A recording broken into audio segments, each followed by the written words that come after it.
Vi har också nu under eftermiddagen fått bekräftat att vi har ett fall i Sverige av den allvarligare typen av mpox. Les cas de variole du singe vont-ils se multiplier dans le monde? Jeudi 15 août, les autorités suédoises ont révélé que le virus mpox, anciennement connu comme variole du singe, a été diagnostiqué chez une personne vivant dans la région de Stockholm. Cette personne est porteuse du sous-type clade 1b du virus mpox, plus contagieux et surtout mortel. C'est la première fois que ce variant est découvert chez une personne en Europe. Le variant clade 1b fait apparaître des éruptions cutanées sur tout le corps, quand les précédentes souches étaient caractérisées par des éruptions localisées. La personne infectée en Suède a reçu des soins et des recommandations conformes aux réglementations en vigueur selon les autorités sanitaires du pays. Och vi bedömer att Sverige har en bra beredskap för att både diagnostisera, isolera och vårda personer med mpox på ett säkert och bra sätt.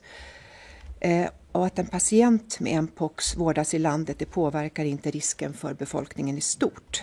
Si les autorités suédoises se veulent rassurantes, l'Organisation mondiale de la santé a déclenché la veille son niveau d'alerte le plus élevé au plan international face à la résurgence des cas de mpox en Afrique. Vendredi 16 août, un premier cas a été confirmé au Pakistan. La Chine, pays frontalier, a annoncé renforcer ses contrôles vis-à-vis des personnes et des biens susceptibles d'avoir été en contact avec le virus mpox. Au total, 38 465 cas de mpox anciennement connus sous le nom de variole du singe ont été recensés dans 16 pays africains depuis janvier 2022.